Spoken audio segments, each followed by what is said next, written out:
Hi folks, this is Dr. Rob CYWES. I am the carb addiction doc, and I get so many questions about bowel function, bowel inflammation, constipation, and I get so many patients that justify a relapse or a change in their diet based on, oh, I must have fiber, or my doctor said, my gastroenterologist said, I must have fiber. Fiber has value, but it is absolutely not necessary. And here's the way it works, folks. The human intestine has progressively become adapted to primarily breaking down food using enzymes. And enzymatic digestion is primarily about animal products, eggs, cheese, meat, fish, poultry.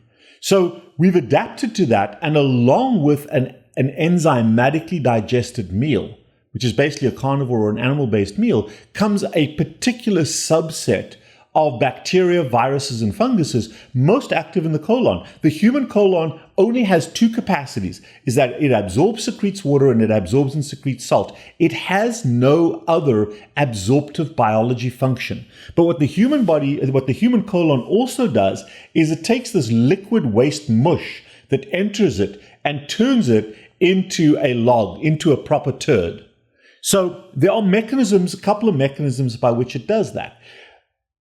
When you eat a lot of fiber, plant-based or grain-based diet, all that fiber, that cellulose, is not breakdownable by the human gut. So it enters the colon. It's this steamy greenish mush, and it's got bile in it.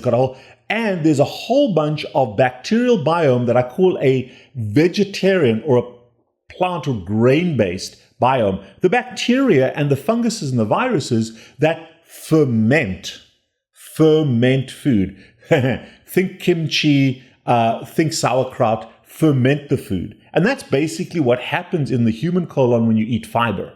And that fiber is fermented and it sucks in water. And that's how the fiber works in terms of creating a soft poop. It's a sponge. But the problem is that the human colon is not conditioned to tolerate the fermentation of that vegetables. And even though the fermented products don't get absorbed, they do injure and damage the lining cells of the colon.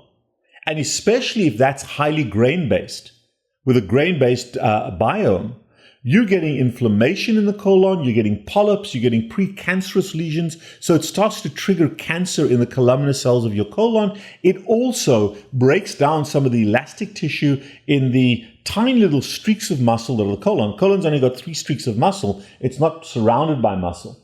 And you get little breakdowns and you get little herniations of the lining of the colon into that, and we call that diverticulosis. So diverticulosis, colitis, colon cancers, polyps are all a function of fermentation of grain products and some plant products in the colon.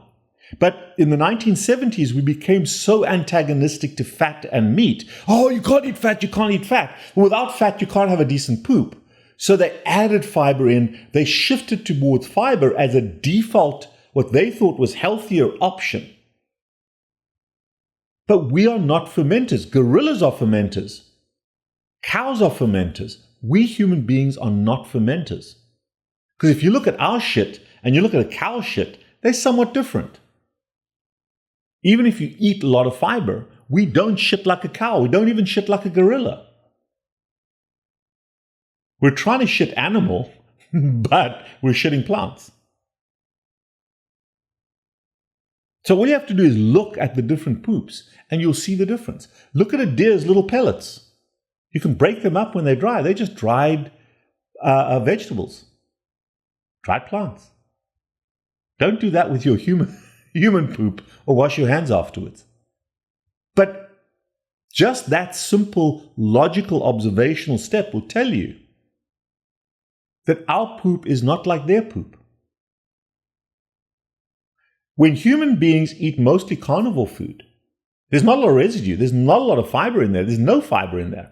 Maybe a little bit of hair if you eat the pelt, maybe a little bit of gristle or tendon or collagen. And we human beings cut that out of our food. And then the food gets broken down. The muscles and the animal products get broken down by fermentation. So there's not a huge amount to come out. If you look at a carnivore animal's poop, there isn't very much.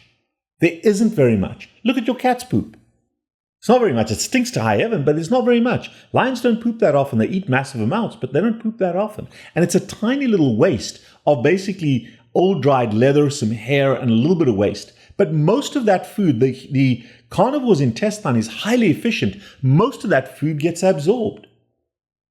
And the bacteria that go along with enzymatic, or with carnivore digestion are not fermentation bacteria. They are bacteria that are based on enzymatic lipid esterification.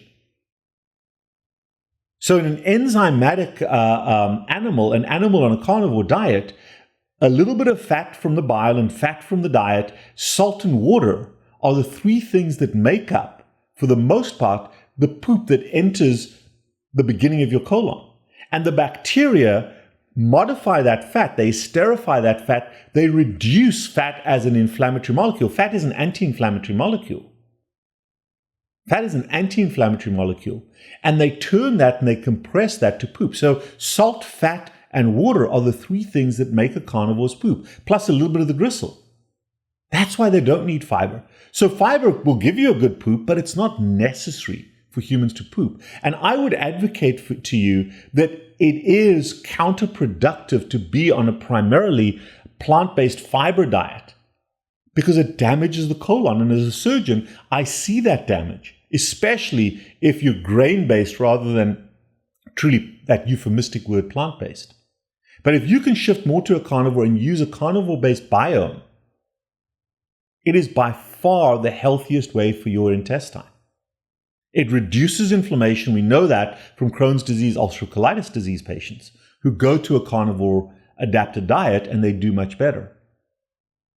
But here's the final point that I want to make in terms of idiocy. Because everybody on the internet and every doctor out there that's advocating for a grain-based diet under the euphemistic word plant-based, oh, it's so much healthier if you don't eat fat. They're also advocating for massive amounts of probiotics and prebiotics. Oh, you've got to take your probiotics and prebiotics. Basically what you're doing is you're eating somebody's manufactured shit in a capsule. And that's all good. I mean, if you like to eat that, that's fine. You're probably eating it from me right now. However, here's the problem. If you are keto adapted or if you're mostly carnivore, that probiotic and that prebiotic is primarily loaded with a plant-based biome. So it's loaded with bacteria and viruses and funguses that break plants down. So you've shifted, by going on a carnivore diet, you've shifted yourself to being mostly enzymatic and fat esterification digestion format. And now you're eating a bunch of vegetable-based bacteria and funguses which don't have a role in your body. It doesn't make logical sense. So please, please, please throw away those wallet biopsies that you've probably paid a lot of money for, your prebiotics and your probiotics. And if you go on other antibiotics, repopulate your gut with healthy carnivore-based bacteria and funguses and enzymes. Eat meat, eat cheese. Cheese is wonderful, especially your blue cheeses and that kind of thing. Wonderful at restoring a healthy carnivore-based biome. But understand how the colon works and then adjust your diet to how you think it should be, not how your plant-based, grain-based, euphemistic doctors would want it to be. And you will be healthier. I am the Carb Addiction Doc. If you want to consult, if your bowels are bothering you, if you've got ulcerative colitis or Crohn's disease or inflammatory bowel disease or irritable bowel disease, give me a shout, 561-517-0642. We can help you to improve or do the things to prove to yourself that you can get better. Same with reflux, acid reflux. I'll see you next time. I am the Carb Addiction Doc.